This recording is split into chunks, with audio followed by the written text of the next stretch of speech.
Assalamualaikum warahmatullahi wabarakatuh. Alhamdulillah, kita awali dengan ucapan Bismillahirrahmanirrahim. Rabbi zidni ilman warzuqni fahman. Amin amin ya rabbal alamin. Selamat berjumpa kembali adik-adik kelas 7 MTS Nur At-Taqwa khususnya, dan adik-adik kelas 7 siswi sekolah di Indonesia pada umumnya. Alhamdulillah, kali ini Bapak akan menjelaskan tentang energi dalam kehidupan. Baiklah, adik-adik tentu sering mendengar kata energi ya. Energi, apa sih itu energi? Yang sehari-hari kita tentunya sering mendengar kata itu, energi ya. Nah, kita lihat pada gambar ini, kita melihat ada orang bermain basket, ada setrikaan yang sedang dinyalakan. Kemudian lihat gambar di bawahnya, adik-adik sedang bermain di halaman sekolah, sedang menyapu.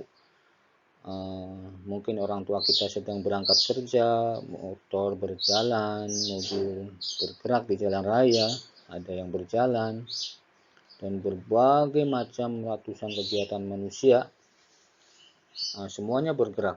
Kemudian kita melihat sebuah bola lampu di rumah kita, bola lampu di rumah kita menyala. Nah, apa sih yang menyebabkan semua itu? Anak-anak bisa bermain, motor bisa berjalan, mobil bisa bergerak. Nah, semua itu karena adanya energi, ya, karena adanya energi. Jadi energi adalah segala sesuatu untuk melakukan kerja, ya. Atau Bapak simpulkan lagi, energi adalah kemampuan untuk melakukan kerja atau usaha. Kemampuan untuk melakukan kerja atau usaha. Nah, energi itu bisa merubah posisi benda, bisa merubah bentuk benda, dan sebagainya.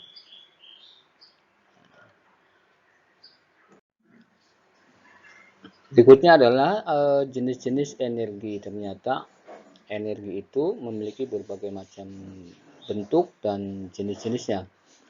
Nah, karena banyaknya itu maka kita mengkelompokkan dulu energi yang digunakan untuk kerja, ya, energi yang sering digunakan untuk kerja. Yang pertama adalah energi panas atau energi kalor. Nah, apa sih itu energi panas? Energi kalor itu adalah energi yang dihasilkan oleh getaran partikel-partikel dalam suatu benda, ya. Energi yang dihasilkan dari getaran-getaran partikel-partikelnya dalam suatu benda. Nah, karena getaran partikel-partikel itulah yang menghasilkan kalor atau panas. Ini biasanya misalkan api dari hasil pembakaran. Nah, energi panas inilah yang digunakan untuk menggetarkan partikel-partikel yang ada di ini gambar ini, ya. Ini ada gambar panci, maka panci itu nanti energi kalornya merambat di panci sehingga panci menjadi panas, sehingga bisa digunakan manusia untuk memasak contohnya. Yang kedua adalah energi listrik. Ya, energi listrik ini tentu ada di sekitar kita setiap hari. Adalah energi yang dimiliki oleh benda-benda karena adanya arus listrik. Ya. Jadi benda yang memiliki arus listrik, maka dia memiliki energi listrik. Energi listrik inilah yang digunakan untuk menyalakan bola lampu, menyalakan televisi, dan sebagainya yang ada di sekitar kita. Yang ketiga, energi cahaya. Energi cahaya adalah energi yang berasal dari benda yang memancarkan cahaya. Benda-benda di alam ini kan ada benda-benda yang memancarkan cahaya. Contohnya matahari. Matahari itu memancarkan cahaya, maka dia memiliki energi cahaya. Energi cahaya di matahari ini sangat berguna untuk berbagai macam keperluan kehidupan manusia. Bahkan terakhir sekarang ini telah dibuat energi arus listrik yang berasal dari energi cahaya matahari. Berikutnya yang keempat adalah energi bunyi.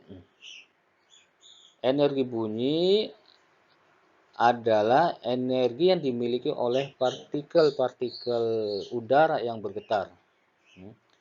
Energi yang dimiliki oleh partikel-partikel udara yang bergetar. Supaya partikel udara supaya partikel yang ada di udara itu bergetar, bagaimana caranya? Tentu dengan alat-alat yang kita bunyikan.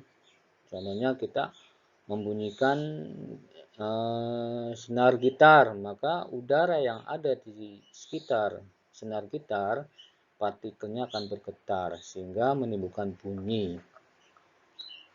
Berikutnya adalah energi kinetik, ya, energi gerak, ya, energi gerak atau disebut energi angin.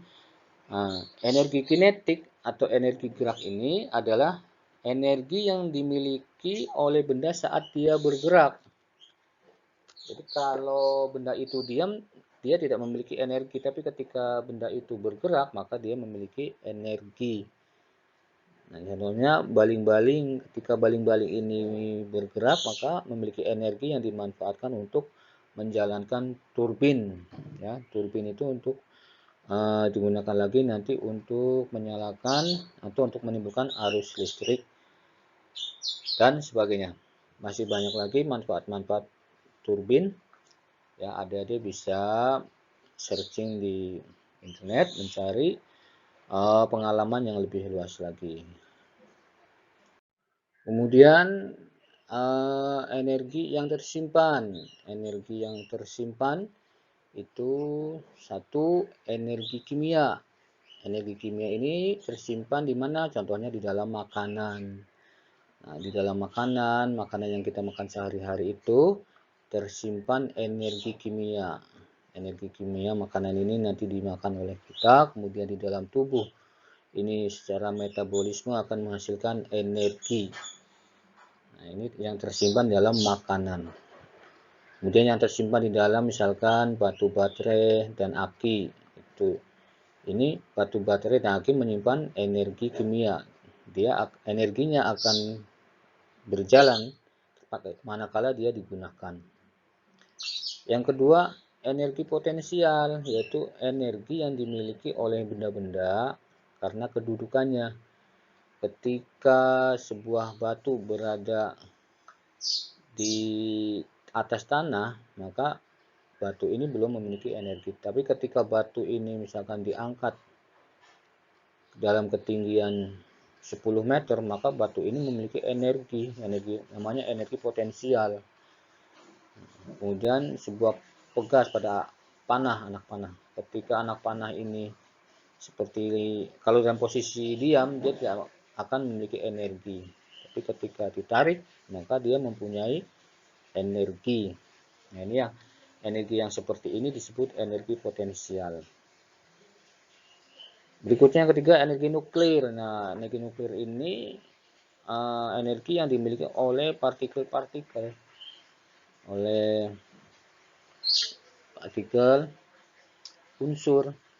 unsur itu memiliki energi. Nah, nanti adik-adik akan lebih lanjut kalau belajar ditingkatkan lagi ke jenjang yang lebih tinggi akan mengerti apa itu energi nuklir. Jadi energi nuklir ini adalah energi yang dimiliki oleh unsur-unsur, biasanya unsur uranium itu memiliki energi yang tersimpan di dalamnya. Lanjut ke sumber-sumber energi. Nah, energi punya sumber, yaitu punya sumber energinya. Sumber-sumber energi ini pun dikelompokkan menjadi yang pertama energi yang dapat diperbaharui, ya, yang dapat diperbaharui. Artinya ketika habis masih bisa diadakan lagi atau tidak akan habis-habisnya selama dunia ini masih berputar. Ya, maka energi ini akan ada. Yang pertama energi panas bumi. Nah, ini energi yang dihasilkan dari panas bumi yang ada di dalam perut bumi. Energi ini dimanfaatkan oleh manusia.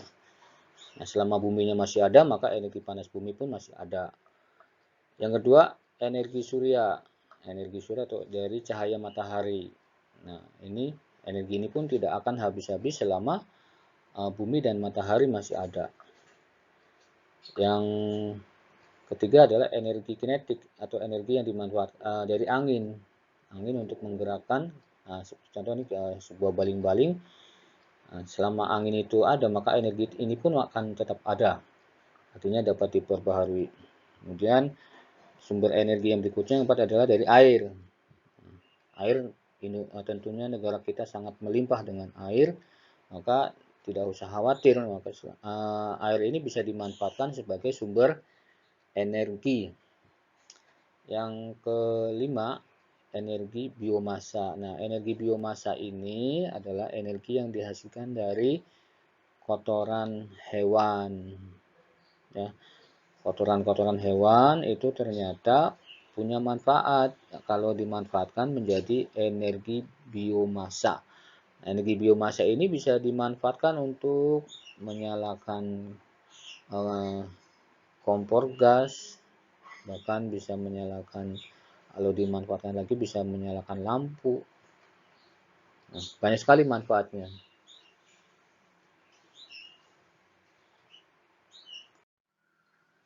Berikutnya, energi yang tak dapat diperbaharui, artinya energi ini kalau digunakan secara terus-menerus maka akan habis. Sebagai contoh, yang pertama, energi yang berasal dari minyak bumi. Nah, minyak bumi ini lama-kelamaan karena sering terpakai oleh manusia maka akan habis. Maka saat ini manusia berusaha untuk mencari energi alternatif, energi yang selain minyak bumi. Maka manusia ini sekarang sedang mulai mencari-cari ketika minyak bumi habis ini nanti penggantinya apa gitu. Nah, karena energi minyak bumi adalah energi yang tak dapat diperbaharui. Yang kedua adalah batu bara. Batu bara pun akan habis. Ya, batu bara ini pun akan habis. Nah, ketika batu bara habis, maka kita harus mencari energi yang lainnya. Yang terakhir dari pertemuan kali ini adalah Bapak akan menjelaskan tentang perubahan energi. Apa itu perubahan energi? Ternyata energi itu bisa berubah, ya, bisa berubah. Saya contoh misalkan pada gambar ini ada seorang anak sedang makan. Nah, dia mendapat makanan yang tersimpan, yaitu energi kimia yang ada di dalam makanan. Energi kimia ini adalah sumber untuk energi untuk anak ini, ya. Energi kimia ini secara metabolisme dirubah menjadi energi. Nanti energi ini akan dirubah menjadi energi, misalnya dia untuk berlari, maka energi ini dirubah menjadi energi gerak. Kalau dia bernyanyi, maka energi kimia ini berubah menjadi energi bunyi. Nah, begitu contoh perubahan energi, ya. Jadi contoh misalkan energi kimia. Energi kimia ini dirubah menjadi energi potensial. Nah, energi potensial ini nanti dirubah lagi menjadi energi gerak. Nah, energi gerak berubah lagi menjadi energi panas atau menjadi energi cahaya. Contoh, ya, misalkan batu baterai. Batu baterai itu energi kimia. Nah, batu baterai energi kimia kemudian dirubah menjadi energi listrik. Energi listrik nanti dirubah lagi menjadi, misalkan kalau disalurkan ke kipas angin menjadi energi gerak. Kalau disalurkan ke bola lampu menjadi energi cahaya. Energi cahaya lama-kelamaan menjadi energi panas. Nah, begitulah sirkulasi energi. Alhamdulillah, mudah-mudahan penjelasan Bapak bisa dipahami. Billahi taufiq wal hidayah. Assalamualaikum warahmatullahi wabarakatuh.